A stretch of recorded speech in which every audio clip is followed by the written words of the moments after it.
Alright guys, today I got a 2012 Ford Explorer that has a problem with the rear brakes. The initial problem they noticed was a squealing noise while they're just driving along, and it kind of goes away when they apply the brakes. And if you do an inspection back there, you can see that the rear brakes are actually binding up and dragging going down the road, causing all this noise, and more importantly, premature wear on the rear brake pads. This one has 29,000 miles on it, and the brake pads in the rear are just about done. And there's vibration back there and all kinds of good stuff. So I'm going to show you how to inspect it so you can keep an eye on yours, and what you can do to yours if you want to prevent it from happening prematurely. Over here on the passenger side, you can see it's pretty far gone, and this is the side that actually had all the noise to it. And once I had the wheels off the ground, I could barely even turn this side. That's very evident.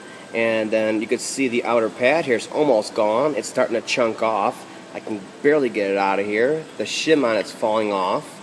It's pretty bad for 29,000 miles and being a 2012. But this is the curb side, and it's going to get more water splash and debris compared to the driver's side.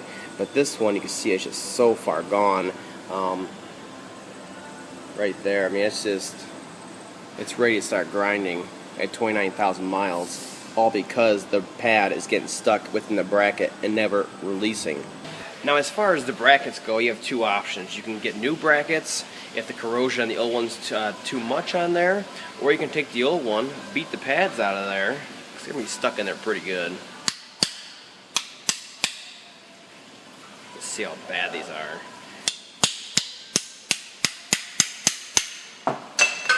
And there they go.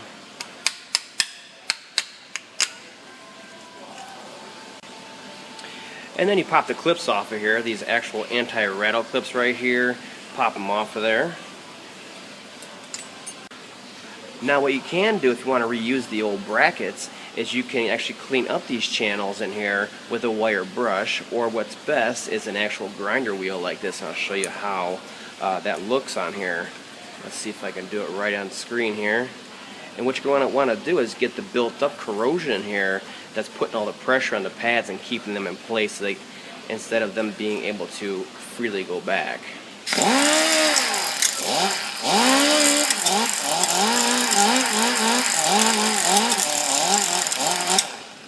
Something like that, so you get the built-up corrosion off of that a wire brush just will not do. Therefore, you're actually not doing anything. And you put the new pads in here, it's going to be nice and tight, which is not good.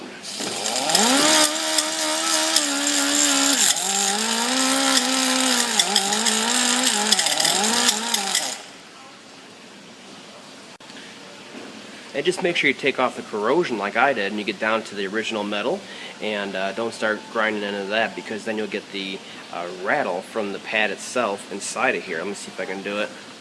Where it can move like this, back and forth, and every time you go forward or backwards, your pad's going to clank, clank, clank every time. So you don't want to get the gap in there too big. The tolerances are pretty tight on here, and if the rust is so bad in there that you can't get it off with a wire brush, you really should be changing the caliper bracket out. Now, the new pads actually come with a whole instruction set here, and basically anti-seize grease on there to put underneath the clips on here. And I'll show you how that goes on there. And it's basically Ford's version of anti-seize. Looks a little bit different, but it has the same idea, same effect, and same consistency. So here's the new bracket, and it's nicely coated and everything, but still that water and salt and everything else gets underneath these and starts corroding them. So they basically want you to put it on the actual area underneath here. Any place that clip covers, that's going to trap contaminants and salt and all that. It's a very good idea to do this, even if yours does not need a brake job yet, is to go in there and actually do this to prevent that premature pad wear.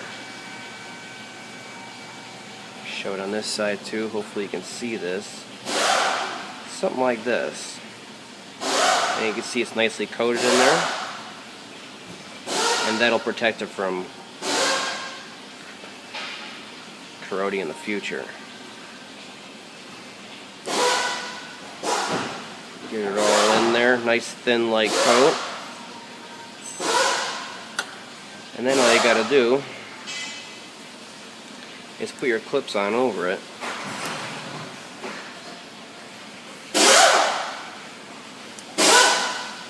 Just for an example, here's the new pad, and you can see how thick it is compared to the old pad, which has barely any pad material left on it.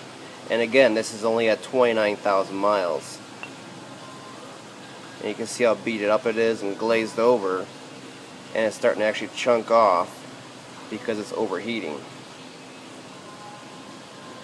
Even has some cracks in it, you can see right there. Not good. And this applies to the Ford Taurus, the Ford Flex, the Lincoln MKS, MKT, and of course the Ford Explorer like we've seen today.